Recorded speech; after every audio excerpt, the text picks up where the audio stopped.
Di simpang tiga jalan kampung yang tak terlalu ramai, berdirilah dua warung yang tampak bersahaja. Warung pertama menjajakan soto ayam, kuah kekuningan dengan aroma kunyit dan daun jeruk yang memanggil dari kejauhan. Warung kedua menyajikan sop ayam, kuah bening dengan aroma bawang goreng dan seledri yang menusuk hidung dan menenangkan pikiran. Dua warung yang berdiri saling berhadapan, hanya dipisahkan oleh jalan kecil yang cukup untuk satu mobil melintas pelan. Pagi-pagi, asap mengepul dari dapur masing-masing. Ayam disuir, nasi ditanak, jeruk nipis dipotong, sambal disiapkan. Para pembeli datang satu persatu. Tukang ojek, petani, bahkan anak sekolah. Tidak pernah terlalu ramai, namun cukup untuk menyambung hidup. Pemilik warung soto adalah Pak Surya, pria parubaya dengan senyum yang ramah dan tangan yang terampil. Warungnya dikenal sejak lama. Resep turun-temurun dari ibunya yang dahulu berjualan keliling dengan pikulan. Pak Surya percaya bahwa rezeki itu soal rasa dan ketulusan. Ia bahkan sering memberi makan gratis pada orang tua yang lewat dengan baju lusuh. Di seberangnya, ada warung sop milik Bu Warni, wanita tangguh yang ditinggal suaminya sejak muda. Ia baru membuka warungnya 2 bulan lalu. Resep sopnya berasal dari pengalaman pribadi, katanya. Tidak seheboh soto Pak Surya, tapi perlahan-lahan, sop Bu Warni mulai mencuri perhatian. Aromanya menggoda, dan banyak yang bilang ada rasa unik yang membuat ketagihan. Awalnya, semua berjalan biasa. Persaingan sehat antar warung makan. Tak ada permusuhan, tak ada saling sindir.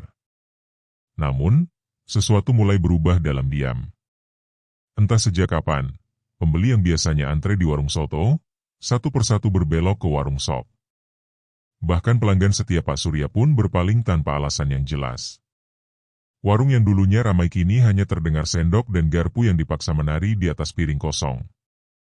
Pak Surya mulai resah. Ia pikir, mungkin ini soal rasa. Ia coba perbarui resep, menambah porsi, mempercantik tampilan. Tapi hasilnya tetap sama. Warungnya sepi, sementara warung Bu Warni justru selalu penuh, bahkan hingga malam. Lebih aneh lagi, warung sop tak pernah kehabisan bahan, meski jumlah pembeli membludak. Seolah-olah ayam, sayur, dan bumbu datang entah dari mana. Listriknya pun tak pernah padam meski tak terlihat ada kabel tambahan. Beberapa malam, Pak Surya tak bisa tidur. Ada suara aneh dari arah seberang. Suara geraman kecil, seperti napas binatang yang lapar. Sesekali, ia melihat bayangan melintas di dalam warung Bu Warni, padahal warung sudah ditutup dan lampu padam. Bayangan itu tinggi, berleher panjang, dengan mata yang menyala merah sesaat sebelum lenyap di telan gelap. Ia mengabaikannya. Mungkin hanya perasaannya. Tapi keganjilan tak berhenti di situ. Seekor kucing yang biasa berkeliaran di warungnya, tiba-tiba ditemukan mati tergeletak di belakang dapur dengan posisi tubuh aneh, seperti sedang memandang ke arah seberang jalan.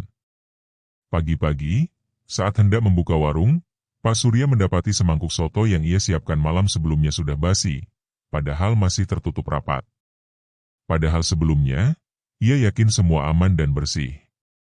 Di bawah mangkuk itu, ada jejak bekas telapak tangan kecil berwarna hitam keunguan. Tidak seperti tangan manusia, tapi seperti tangan sesuatu yang lahir bukan dari rahim ibu, melainkan dari kegelapan. Di saat yang sama, Bu Warni justru makin sukses. Pembelinya datang dari luar kampung. Mobil-mobil mewah mulai terlihat parkir di depan warungnya.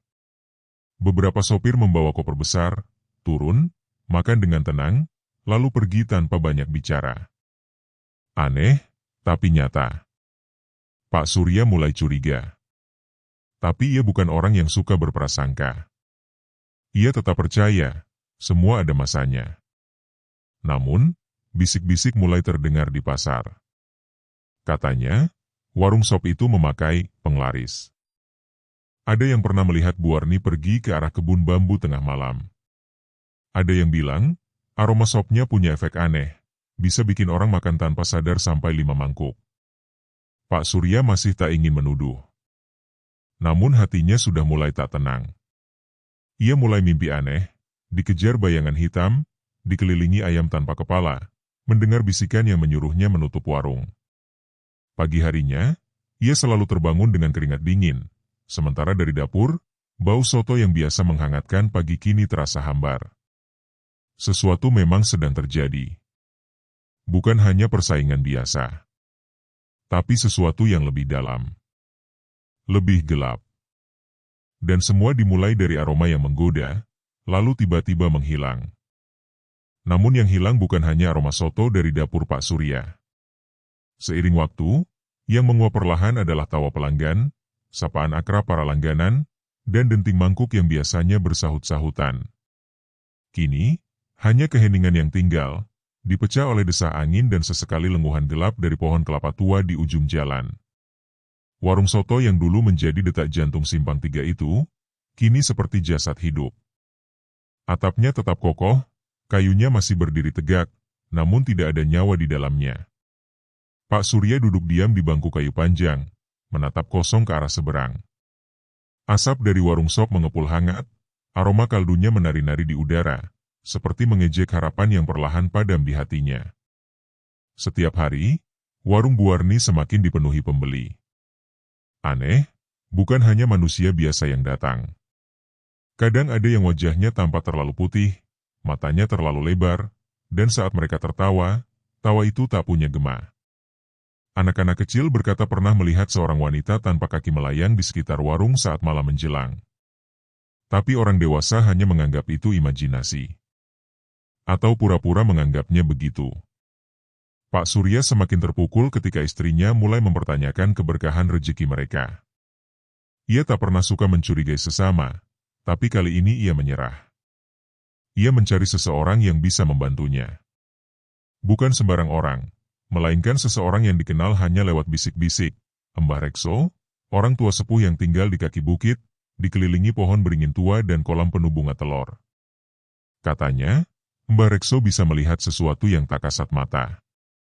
Perjalanan ke rumah Mbah Rekso seperti perjalanan menyusuri waktu. Jalan setapak dipenuhi dedaunan kering, udara dingin meski matahari masih tinggi. Saat tiba di sana, Pak Surya disambut aroma dupa dan suara gemericik air dari dalam rumah bambu. Tak ada sapaan, tak ada kata. Hanya tatapan tajam dari mata tua yang seperti sudah tahu segala cerita sebelum didengar. Tanpa diminta, Mbah Rekso membuka mulutnya pelan. Warungmu bukan sepi karena tak laku, nak. Tapi karena ada yang menyerang dari balik tabir. Pak Surya tercekat. Serangan? Dari balik tabir? Jin penglaris sedang berpesta.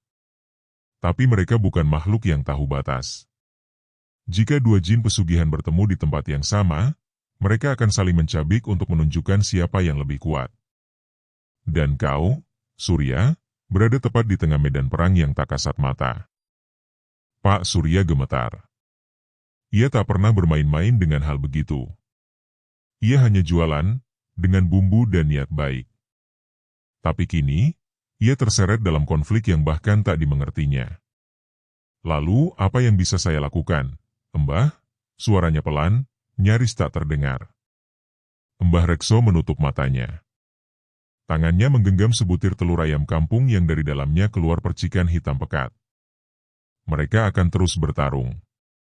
Sampai salah satu mati.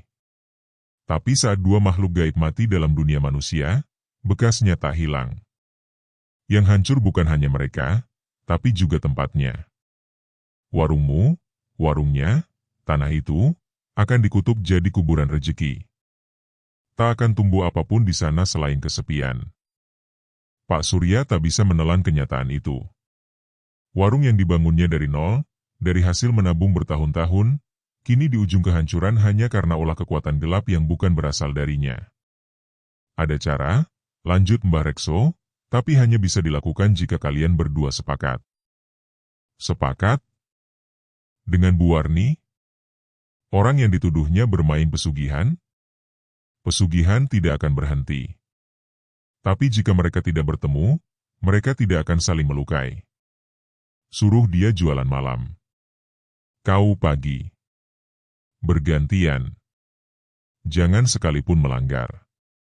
Jika kalian melanggar, maka kedua jin itu akan saling membunuh. Dan jika mereka mati, maka tidak hanya rezeki kalian yang mati. Kalian pun bisa ikut binasa. Perut Pak Surya bergejolak. Ia pulang dengan kepala berat, dada sesak. Tapi tekadnya bulat. Esok harinya, ia menemui Bu Warni, dengan wajah tenang namun hati bergetar. Bu Warni menatapnya lama, lalu akhirnya bicara. Kau juga tahu? Pak Surya hanya mengangguk. Baik, ucap Bu Warni, suaranya serak seperti ada sesuatu yang menumpang bicara dari kerongkongannya. Aku setuju. Aku malam, kau pagi. Tapi jangan pernah coba curangi. Aku sudah lihat apa yang terjadi jika mereka marah. Hari-hari setelah itu terasa aneh. Tapi ada kelegaan. Warung soto kembali hidup. Pembeli datang seperti dulu. Senyum Pak Surya kembali merekah. Dan malam harinya, warung sop menyala terang, dipenuhi pelanggan yang tak kalah banyak. Mereka tidak saling sapa, tidak saling pandang. Tapi mereka tahu, garis antara mereka sangat tipis. Dan hanya satu pelanggaran kecil bisa membuat segalanya jatuh. Namun, yang namanya manusia, kadang lupa. Kadang serakah. Dan kadang berpikir bahwa tak ada yang mengawasi. Dan ketika malam itu datang, malam saat warung soto mestinya tutup namun tak juga tertutup tirainya, bayangan itu kembali. Dan kali ini, ia tidak hanya menampakkan diri. Ia mengamuk. Bukan amuk yang terdengar, tapi amuk yang terasa. Tanah di sekitar simpang 3 itu bergetar pelan seperti sedang menahan nafas. Angin yang biasanya membawa aroma soto dan sop, malam itu berubah menjadi dingin menusuk dan membawa bau amis yang asing, seperti besi karatan yang direndam dalam air genangan tua. Warung Pak Surya, yang mestinya sudah tutup saat malam menjelang, ternyata masih buka. Ia memang hanya bermaksud membersihkan dan merapikan, tetapi lampu yang menyala dan panci yang masih hangat, menjadi pemantik yang tak disadari. Sesuatu melihat itu sebagai pelanggaran. Dari seberang, warung Bu Warni pun terang. Tidak seperti biasanya. Mungkin ia berpikir yang sama. Sama-sama merasa lawan telah curang. Sama-sama tak ingin kehilangan satu malam pun dari rejeki yang terus mengalir. Dan tanpa mereka sadari, dari balik kedua warung itu, dua bayangan mengangkat kepalanya dari bumi. Bukan bayangan biasa, tapi dua sosok tanpa wajah. Tubuh mereka hitam pekat, berasap, dan berjalan tanpa suara. Salah satunya berbau kunyit dan serai, yang satu lagi membawa aroma kaldu ayam dan bunga kantil kering. Kedua sosok itu telah dikurung lama dalam janji dan pengorbanan, dan kini mereka dilepaskan oleh ego manusia. Di dalam warung, lampu mendadak berkedip. Kompor padam dengan sendirinya. Air rebusan mendingin seketika, padahal apinya masih menyala. Dinding kayu mengeluarkan suara seperti ditarik paksa oleh sesuatu dari dalam tanah. Pak Surya berdiri kaku. Keringat dingin mengalir di pelipis. Jantungnya berdetak seperti genderang perang. Di seberang, Bu Warni juga merasakan hal yang sama. Kaca etalasenya retak tanpa sebab. Kursi-kursi plastik terbalik sendiri. Seekor kucing hitam yang biasa duduk di bawah mejanya kini mengeong keras lalu lari ke jalan seperti dikejar bayangan tak kasat mata. Pertarungan itu dimulai tanpa aba-aba. Langit di atas simpang 3 berubah kelam. Bintang-bintang seperti ditarik mundur. Hanya bulan yang masih tampak, tapi cahayanya pucat, redup, seperti takut menyinari tanah yang telah ternoda oleh keserakahan. Dua bayangan itu saling menerjang. Tanpa suara, tanpa bentuk, tapi dengan kekuatan yang bisa mengguncang jiwa manusia. Tanah retak di antara dua warung. Daun-daun berguguran sekaligus. Air kolam di rumah-rumah sekitar bergetar dan membentuk pusaran kecil. Tak ada manusia yang bisa melihat jelas apa yang sedang terjadi. Tapi mereka yang peka, mereka yang pernah mengalami hal-hal ganjil, tahu bahwa malam itu bukan malam biasa. Anak-anak bermimpi buruk serentak. Hewan peliharaan menggonggong ke arah yang sama. Bayi-bayi menangis tanpa henti. dan jalanan menjadi sunyi seperti hutan mati. Pak Surya terjatuh. Kakinya seperti ditarik ke bawah lantai. Suara berat dan berdesing muncul di telinganya, bukan dari luar, tapi dari dalam kepala. Kau melanggar. Maka kau akan melihat apa yang tak seharusnya manusia lihat. Begitu kata suara itu. Ia menutup telinga tapi suara itu tetap ada, menggema dari dalam tulang. Bu Warni tak lebih baik. Lidahnya keluh. Mulutnya bergerak tapi tak bersuara. Tangan kirinya kaku seperti batu, dan pandangannya menjadi buram. Di balik kabut matanya, ia melihat sesuatu berdiri di pojok warungnya.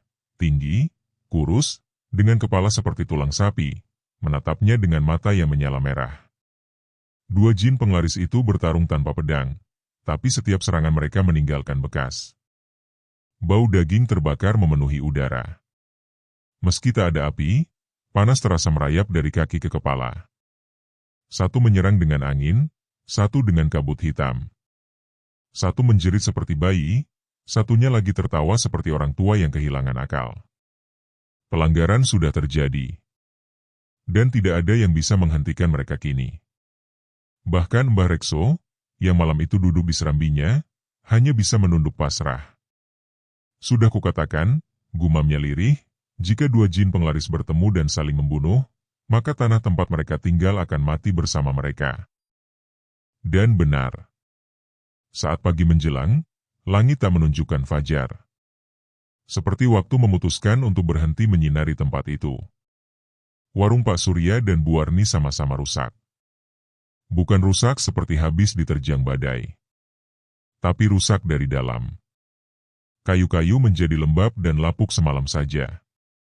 Dinding-dinding retak seperti pernah dilanda gempa, padahal tak ada satupun berita tentang gempa pagi itu. Lebih mengerikan lagi, aroma masakan, soto dan sop, tidak kembali. Bahkan saat mereka mencoba membuka warung esoknya, memasak seperti biasa, menata mangkuk, menyalakan kompor, tak ada pembeli yang datang. Tak satupun. Seolah-olah tempat itu telah dihapus dari peta rasa lapar manusia. Orang-orang mulai berkata, jangan makan di Simpang 3, tempat itu sudah tidak bersih. Atau, dulu enak, sekarang hambar.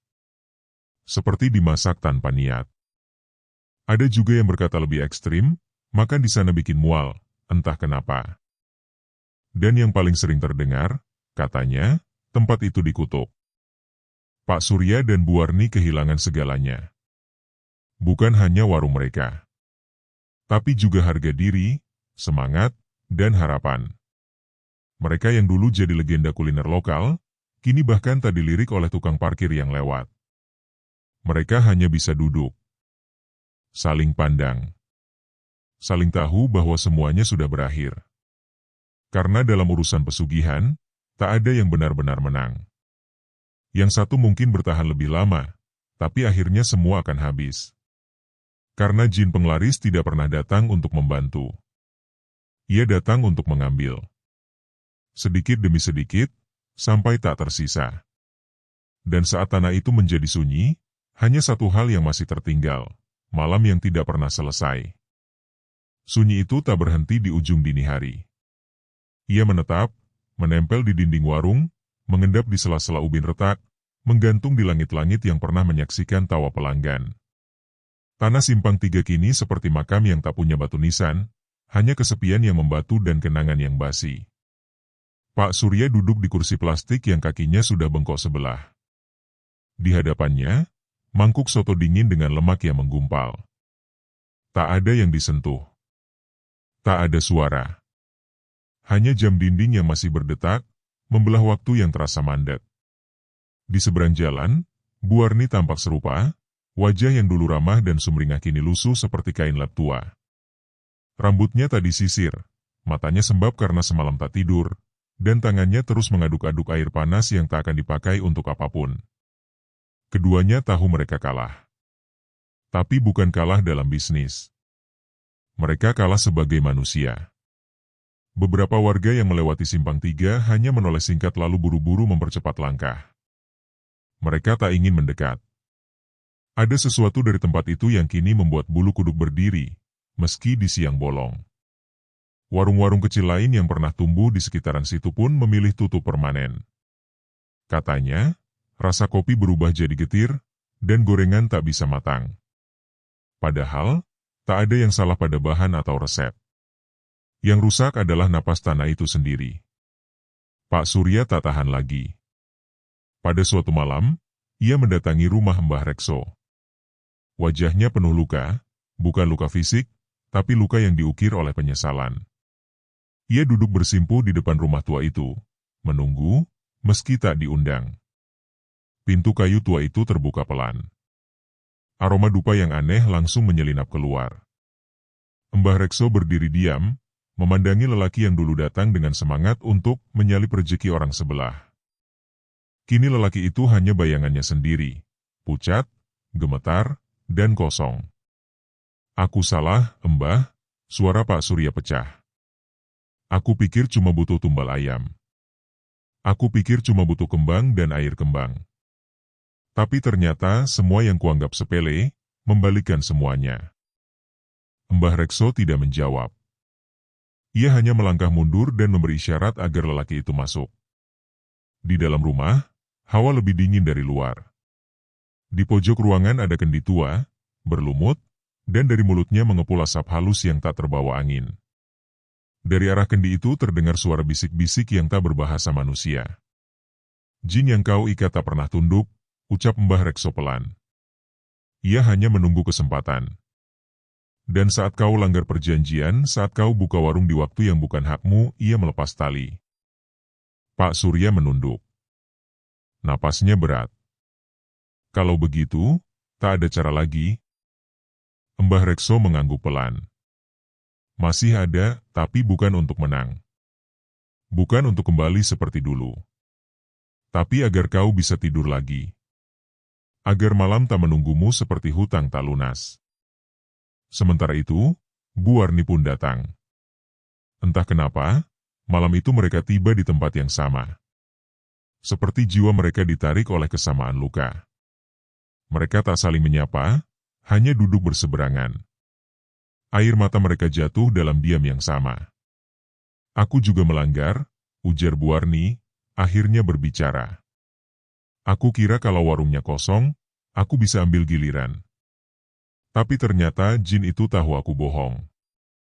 Mbah Rekso mengambil 2 batang dupa, menyalakannya, lalu mencelupkan ke kendi. Asap mengepul lebih pekat, memenuhi ruangan, dan perlahan mereka bertiga merasa seperti ditarik masuk ke dalam ruang lain. Ruang yang tidak punya waktu, tidak punya arah, hanya bisik-bisik dan suara langkah yang menjauh tapi tak pernah sampai. Mbah Rekso berbicara pada bayangan yang muncul di tengah kepulan asap. "Kalian yang pernah terikat, lepaskanlah. 2 manusia ini telah mengaku salah. Ambillah apa yang perlu kalian ambil. Tapi jangan buat tanah ini mati lebih lama." Bayangan itu tak menjawab. Tapi lampu minyak di pojok ruangan padam sendiri. Dan saat asap perlahan menghilang, Pak Surya dan Bu Warni merasa tubuh mereka sangat dingin, tapi juga sangat ringan. Seperti ada beban yang diangkat, tapi juga seperti ada sesuatu yang hilang dari diri mereka selamanya. Mbah Rekso memberi satu pesan, "Mulai sekarang, jika ingin berjualan lakukan dengan gantian. Bukan karena takut jin.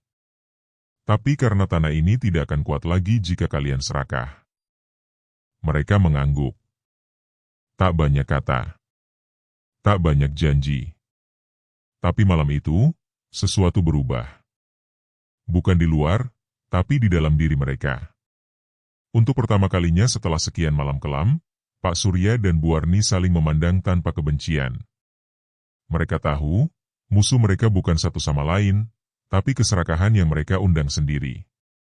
Besoknya, sebuah kesepakatan dibuat. Warung Pak Surya akan buka dari pagi hingga sore. Warung Bu Warni mulai dari malam hingga tengah malam. Tidak akan ada yang melanggar lagi. Tidak akan ada yang curang. Mereka bahkan saling menitipkan piring dan gelas bila perlu. Anehnya, warung perlahan-lahan mulai hidup kembali. Tidak ramai seperti dulu, tapi cukup. Cukup untuk hidup, cukup untuk makan, cukup untuk tersenyum. Tapi seperti kata Mbah Rekso, kutukan tidak pernah benar-benar pergi. Ia hanya tidur, menunggu waktu. Dan ketika suatu malam, Pak Surya terlambat menutup warung karena hujan deras, dan Bu Warni melihat warung itu masih terang. Sesuatu kembali bergerak di bawah tanah. Bukan seperti tikus atau akar yang merayap. Tapi gerakan itu berat, lambat, seolah tanah sedang menghela napas yang sudah terlalu lama ditahan. Di bawah lantai warung soto yang belum juga ditutup, suara samar-samar terdengar. Tidak keras, hanya bisik-bisik pelan, seperti orang-orang yang berkumpul dan sedang membicarakan sesuatu yang tidak ingin didengar manusia. Pak Surya tak menyadari apa-apa. Ia hanya merasa hawa di warungnya tiba-tiba jadi pengap, padahal angin malam biasanya sejuk setelah hujan. Uap dari panci soto pun tak naik seperti biasa, malah seolah tertahan di bawah langit-langit, bergelayut seperti kabut yang tidak bisa keluar. Di seberang, Bu Warni berdiri di ambang pintu warungnya, memandangi lampu neon warung Pak Surya yang masih menyala. Waktu menunjukkan pukul 19.17. Seharusnya, warung itu sudah tutup. Tapi hujan memang mengguyur deras sejak sore, dan Pak Surya tadi meminta izin untuk sedikit lembur agar bisa menghabiskan kuah hari itu. Namun, ia lupa menyampaikan hal itu kepada jin yang menjaga warung milik Bu Warni. Dan seperti yang sudah pernah terjadi, jin tidak lupa. Suara bisik-bisik itu semakin jelas. Kini terdengar seperti dua suara, saling tumpang tindih, berbicara dalam bahasa yang tak dikenal, kadang membentak, kadang tertawa lirih. Dan saat jarum jam mendekati pukul 19.30, sebuah piring di rak gantung bergetar sendiri dan jatuh, pecah, tanpa sebab. Pak Surya kaget, menoleh, tapi tak melihat apapun. Ia mendekat, memungut pecahan piring itu dengan tangan gemetar. Ujung jarinya berdarah karena serpihan tajam, tapi ia tak merasa sakit. Yang ia rasakan justru hawa dingin yang menusuk ke tulang belakangnya. Di sisi lain jalan, lampu warung Bu Warni tiba-tiba menyala dengan sendirinya. Padahal belum waktunya ia mulai berjualan. Dan Bu Warni tahu, itu bukan peringatan. Itu adalah undangan. Undangan dari jinnya, yang marah karena wilayahnya dilanggar. Ia panik. Ia ingin menyeberang, ingin mengingatkan Pak Surya, tapi kakinya berat. Udara malam seolah membekukan langkahnya. Ia hanya bisa berdiri, menyaksikan sesuatu yang tak terlihat sedang muncul dari tanah. Lantai warung Pak Surya mulai bergetar pelan, dan dari retakan kecil di sudut dapur, asap hitam mulai menyembul. Bukan asap dari api. Ini seperti kabut kelam yang membawa bau anyir, bukan darah, tapi sesuatu yang membusuk lama di dalam tanah. Pak Surya mundur perlahan. Jantungnya berdegup keras, tapi tubuhnya tidak bisa bergerak bebas. Seolah udara malam menggenggam tubuhnya. Ia ingin keluar, tapi pintu warung seperti menjauh, makin lama makin kecil, hingga satu-satunya yang ia lihat hanyalah sosok bayangan besar di balik kabut yang mulai menyesaki seluruh ruangan. Sosok itu tinggi, kurus, tanpa wajah. Tubuhnya seperti terbuat dari arang dan tulang. Ia tidak melangkah, tapi mengambang, bergerak pelan seperti kabut itu sendiri. Tapi yang membuat Pak Surya tercekat adalah sosok kecil lain yang muncul di belakang bayangan besar itu. Itu sosok lain. Jin dari sisi satunya. Tubuh lebih kecil, berbungkuk, matanya merah menyala seperti bara. Kepalanya dipenuhi tanduk kecil yang mencuat ke segala arah. Ia tak berjalan, melainkan merangkak cepat seperti anjing lapar. Keduanya kini berada dalam satu ruangan yang sama, dua jin yang dulu diikat oleh perjanjian pesugihan masing-masing pemilik warung. Dan kini, karena pelanggaran waktu yang dianggap sepele, keduanya hadir, bukan untuk membantu, tapi untuk saling merebut wilayah. Perang pun dimulai. Warung Pak Surya mendadak gelap total. Di luar, lampu jalan padam seketika. Suara dentuman dari dalam warung terdengar seperti lemari besar yang dibanting, kursi diseret, mangkuk beterbangan. Tapi tak ada satupun benda yang benar-benar bergerak secara nyata. Itu semua hanya terjadi dalam dimensi jin yang tidak terlihat mata manusia. Bu Warni hanya bisa memeluk dirinya sendiri di seberang jalan. Ia tak sanggup masuk. Ia tahu, ia ikut bersalah. Ia membiarkan jinnya marah, dan kini dua dunia yang seharusnya dibatasi oleh waktu saling beradu. Pada pukul 19.45, api dari kompor soto meledak kecil. Bukan karena gas, tapi karena tekanan dari bawah yang membuat tungku besi itu mengembung seperti perut busuk. Api meloncat ke langit-langit, membakar sedikit kain tenda. Tapi hujan yang masih menyisakan gerimis membuat api itu cepat padam. Namun aroma terbakar tetap tertinggal. Bukan aroma kayu atau kain, tapi seperti rambut hangus. Seperti sesuatu yang seharusnya tidak terbakar. Pak Surya jatuh tersungkur. Ia tak sadarkan diri. Tapi sebelum pandangannya gelap, ia sempat melihat dua sosok bayangan itu saling melompat, menerkam, menggeram tanpa suara. Dan langit-langit warung terlihat seolah runtuh, walau dalam kenyataan, bangunan itu masih berdiri. Setelah kejadian malam itu, tak ada yang berani mendekati Simpang 3. Pak Surya tak bisa bicara selama 3 hari. Bibirnya membiru, matanya kosong. Ia duduk di dalam rumah, menatap dinding, seolah seluruh hidupnya terkunci di dalam peristiwa itu. Bu Warni memilih menutup warung selamanya. Ia menulis kertas kecil, menempelkan di pintu, "Maaf, kami tidak bisa berjualan lagi." Tidak ada alasan lain. Hanya itu. Tapi warga tahu apa yang dimaksud. Dalam minggu-minggu berikutnya, warung Pak Surya mulai ditumbuhi ilalang. Dindingnya lembab, jamur menjalar seperti jari-jari hantu. Piring-piring dibiarkan di tempat cucian, mengering sendiri oleh waktu. Kedua warung yang dulu ramai kini seperti rumah kosong yang tak pernah dibangun. Dan malam di Simpang 3 kembali menjadi malam yang tak berujung. Tidak ada suara motor berhenti. Tidak ada senda gurau pelanggan yang menunggu semangkuk soto atau sop ayam. Hanya angin yang lewat membawa debu, kadang menggoyangkan tirai usang di pintu warung yang tertutup rapat, seolah masih ada yang tinggal di dalamnya, menunggu. Warga sekitar tak pernah lagi menyeberang jalan itu selepas maghrib. Anak-anak dilarang main layang-layang di lapangan kecil depan bekas warung. Bahkan pengemudi ojek online memilih memutar lebih jauh daripada melewati simpang itu. Tidak ada yang berani, tidak ada yang ingin tahu. Namun rasa penasaran tak bisa dibendung semua orang. Suatu malam, seorang YouTuber muda bernama Dilan, dengan percaya diri dan kamera night vision di tangan, memutuskan melakukan eksplorasi tempat angker demi konten. Ia ditemani dua temannya yang lebih banyak diam karena tidak sepenuh hati. Tapi Dilan percaya diri. Ia bilang ke followersnya, "Gak ada yang mistis kalau kita berani." Jam menunjukkan pukul 23 saat mereka mulai merekam. Langkah pertama mereka adalah mendorong pintu warung soto yang ternyata tidak dikunci. Bunyi deritnya menggema, panjang, seperti seseorang sedang menguap dari tidur panjang. Dalam kegelapan, kamera merekam jejak lumut di lantai, mangkuk yang masih tertata, dan panci yang sudah berkarat namun tak satu pun berdebu. Seolah tempat itu ditinggalkan kemarin, meski sudah lebih dari setahun. Tiba-tiba, lampu di kamera meredup sendiri. Salah satu dari mereka, Wira, merasa kakinya seperti tersandung sesuatu. Tapi saat senter diarahkan, tidak ada apapun. Hanya lantai kosong. Namun jelas, ia merasa diinjak, disentuh, atau lebih tepat, disambut. Saat mereka melangkah lebih dalam ke dapur, suara aneh mulai terekam. Bukan suara manusia. Bukan pula suara binatang. Lebih mirip tarikan napas panjang, berat, dan berulang. Mereka tak sadar, dua bayangan mulai tampak di sudut kamera. Di atas langit-langit, dekat lubang angin.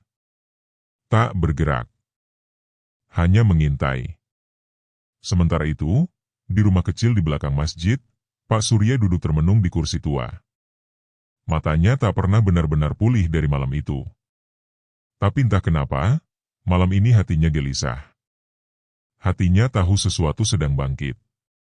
Ada yang mengusik luka lama. Di seberang desa, Bu Warni juga terbangun dari tidurnya. Ia merasa mimpi yang sama terulang lagi. Ia duduk di warung sop ayamnya, tapi semua pelanggan tidak punya wajah. Mereka hanya duduk dan memesan tanpa suara. dan saat ia mengantar pesanan, tangan mereka berubah menjadi hitam arang. Mereka tidak makan. Mereka hanya menunjuk keluar, ke arah warung Pak Surya. Dalam gelisah, Bu Warni berdiri, berjalan keluar, dan tanpa sadar, ia mengarah ke simpang 3. Begitu pula Pak Surya. Langkah mereka berat, tapi seperti dituntun. Seolah malam itu memang ingin mengakhiri sesuatu yang belum benar-benar selesai. Kembali ke warung soto, Dilan dan kawan-kawannya kini duduk membeku. Bukan karena takut, tapi karena tubuh mereka tak bisa bergerak. Kamera masih menyala, tapi tak satu pun dari mereka bisa mengucap sepatah kata. Mata mereka terbuka, tapi tak fokus. Mulut mereka setengah terbuka, seperti ingin bicara tapi ada sesuatu yang menahan. Dari panci berkarat, asap mulai muncul, padahal tidak ada api. Asap itu bukan sekadar uap. Ia berputar, membentuk wajah-wajah yang dulu pernah makan di sana. Wajah-wajah orang yang pernah berkata, "Sotonya enak banget, Bu," atau "Besok saya kesini lagi ya, Pak." Tapi wajah itu kini memudar, digantikan wajah-wajah lain, lebih gelap, lebih tua, lebih dalam. Mereka bukan pelanggan. Mereka adalah saksi lama. Para jin yang sejak awal menghuni tempat itu. Pintu warung tiba-tiba terbuka sendiri. Pak Surya dan Bu Warni berdiri di ambang, saling memandang. Tak ada kemarahan, hanya kesadaran bahwa semuanya sudah kelewat batas. Mereka tahu, malam ini bukan hanya soal warung atau pesugihan. Ini soal jiwa-jiwa yang dikorbankan karena tamak, soal perjanjian yang tak pernah bisa ditepati selamanya. Pak Surya masuk duluan, kemudian Bu Warni mengikut. Mereka berdiri di tengah ruangan. Dilan dan teman-temannya masih membatu. Pak Surya menatap panci itu. Asap makin tebal. Dalam bisik pelan, ia berucap, "Aku akhiri ini semua." Dengan gemetar, ia mendorong panci ke lantai. Bunyi dentangnya terdengar seperti gong di dalam gua. Asap hitam menyembur lebih tinggi, menabrak langit-langit, memecahkan lampu neon yang padam seketika. Bu Warni menunduk, berdoa dalam hati, menyebut nama yang pernah ia lupakan karena terlalu sibuk melayani jin, nama Tuhan. Langit di atas simpang 3 bergetar. Bukan karena petir, tapi karena dimensi yang perlahan menutup. Dua sosok jin, yang dulu bertarung, kini terlihat menghilang satu persatu. Perlahan. Tidak melawan. Tidak menjerit. Hanya hilang, seperti asap tertiup angin. Dalam beberapa detik, warung itu kembali sunyi. Dilan dan dua kawannya terbaring di lantai, lemas, tapi selamat. Mereka tidak bicara apa-apa selama berhari-hari. Tapi kamera mereka merekam segalanya. Saat video itu diunggah, orang-orang menonton dan tak percaya. Tapi sebagian lain berkata, akhirnya, warung soto dan sop ayam tidak pernah buka lagi. Pihak desa menutupnya dengan papan dan semen. Tapi orang-orang tahu, cerita itu tak benar-benar selesai. Masih ada malam-malam di mana suara mangkuk terdengar dari dalam. Masih ada angin yang membawa aroma rempah dan Jerry tak bersuara. Pak Surya kini tinggal di rumah bibinya di kota. Ia tak pernah lagi memasak. Tak pernah lagi menyentuh panci. Ia bilang, ia ingin tenang. Tapi matanya masih sering menerawang ke jendela, seolah mengintip malam yang tak pernah benar-benar pergi. Bu Warni kembali tinggal dengan anak perempuannya. Ia ikut pengajian, rajin beribadah, tapi setiap kali hujan turun di malam hari, ia terdiam. Tangannya menggenggam rosario tua, dan bibirnya bergetar, seolah menyebut nama yang tidak boleh diucap. Simpang 3 kini jadi taman kecil, ditanami bunga dan lampu taman. Tapi tidak ada yang berani duduk di bangku tengah. Sebagian bilang tempat itu sudah bersih. Sebagian lain hanya tersenyum samar dan berkata, kalau sudah pernah dipakai, tempat itu tidak akan pernah benar-benar kembali seperti semula. Dan malam tetap datang. Tidak pernah usai. Hanya menunggu giliran untuk dibuka kembali.